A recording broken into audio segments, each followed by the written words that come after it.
जय हिंद दोस्तों, मैं निर्भय आपका एक बार फिर से टेक्फुली चैनल में स्वागत करता हूं।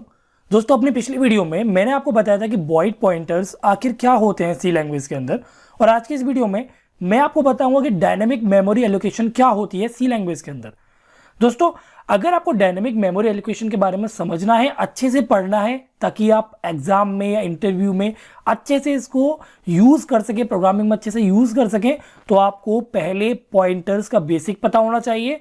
दूसरा, आपको वॉइड पॉइंटर के बारे में जानकारी होनी चाहिए। अगर आपको वॉइड पॉइंटर्स या फिर पॉइंटर्स का बेसिक नहीं पता है तो आप मेरे चैनल पर प्लेलिस्ट में जाकर पॉइंटर्स को पढ़ सकते हैं। साथ में मैं आई बटन पर वॉइड पॉइंटर या पॉइंटर से रिलेटिव वीडियोस को डाल दूंगा, तो आप उधर से क्लिक करके देख सकते हैं। तो दोस्तों, आज की इस वीडियो को स्टार्ट करते हैं। तो दोस्तों, अभी तक हम हर एक प्रोग्राम में जो मेमोरी एलोकेशन यूज कर रहे थे ना, वो हमारी मेमोरी एलोकेशन कहलाती थी हमारी स्टैटिक मेमोरी एलोकेशन। और आज के बाद या आज से जो हम टॉपिक पढ़ने वाले हैं उसका नाम है डायनामिक मेमोरी एलोकेशन। यानी कि स्टैटिक मेमोरी एलोकेशन पहले हम समझते हैं कि क्या होता था। स्टैटिक मेमोरी एलोकेशन एक इस तरीके की मेमोरी एलोकेशन है जो आपका जो साइज होता है ना, मेमोरी जो होती है एक प्रोग्राम की या एक वेरिएबल की, वो फिक्स्ड होती है प्रोग्राम के अंदर। यानी कि आप उस मेमोरी को या उस साइज को या एलोकेशन को ना तो बढ़ा सकते हैं यानी कि इंक्रीज कर सकते हैं, ना ही घटा सकते हैं यानी कि डिक्रीज कर सकते हैं एग्जीक्यूशन टाइम पर या फिर रन टाइम पर। यानी कि सपोज कीजिए, अगर आपने बता दिया कि भाई इंटीजर टाइप का ए नाम से वेरिएबल है, इसके अंदर 5 है, तो जो ए का जो साइज है ना, वो 2 बाइट ऑलरेडी डिक्लेयर हो चुका है। ना तो आप इसको बढ़ा सकते हैं ना इसको घटा सकते हैं।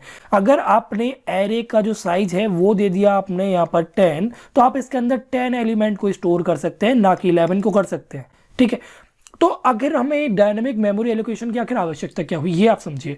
देखिए, फिलहाल आप यहाँ एक एग्जांपल से समझिए। सपोज कीजिए आपके पास एरे जो है वो एक डिक्लेयर है जिसका साइज हमने दे दिया 100। ठीक है, तो ऐसे में हमने क्या किया, हमने मान लिया कि हमारे पास 100 एलिमेंट तरीक का हमें एक लोकेशन चाहिए, एक ब्लॉक चाहिए मेमोरी का, जिसके अंदर हम 100 एलिमेंट्स एरे के स्टोर कर सकें।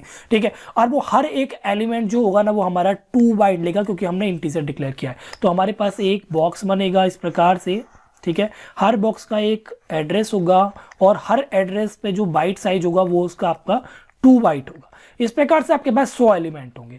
ठीक है, तो ऐसे में क्या होता है कि अगर सपोज कीजिए यूजर को रन टाइम पे जरूरत पड़ रही है सिर्फ 50 एलिमेंट्स की, तो बाकी जो साइज होता था आपके एरे का 50 एलिमेंट का, वो बेस जाता था। यानी कि वो 50 एलिमेंट का जो साइज था मेमोरी में, वो बेकार हो चुका है और आपने उसे पहले से ही डिक्लेयर किया हुआ था उसके साइज को, तो वो तो बेकार है, ऑलरेडी उसने जगह घेर ली है। अब ऐसा तो है नहीं, वो फ्री हो जाएगा।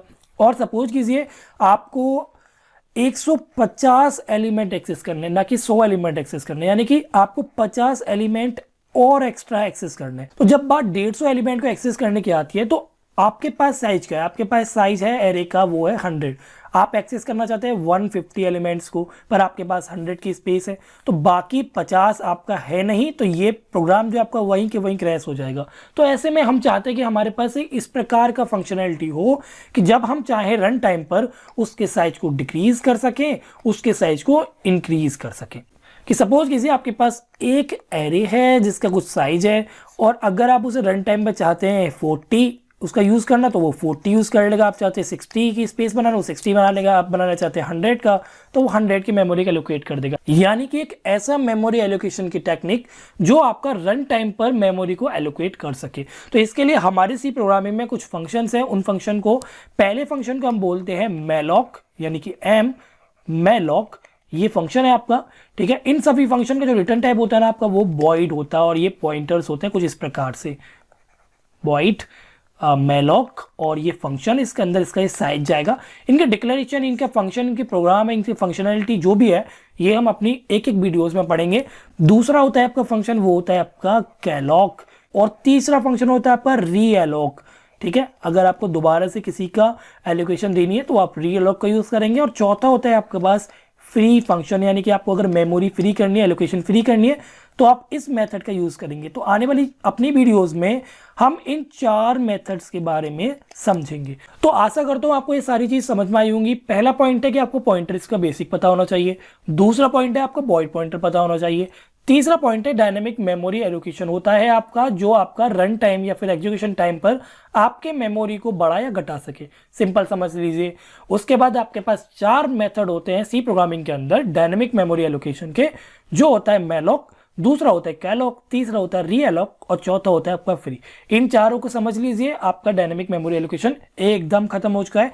दोस्तों आशा करता हूं आपको ये वीडियो पसंद आई होगी। अगर ये वीडियो पसंद आई तो कृपया इस वीडियो को लाइक कर दीजिए, चैनल को सब्सक्राइब कर दीजिए, दोस्तों के साथ शेयर कर दीजिए वीडियो को। दोस्तों वीडियो देखने के लिए धन्यवाद।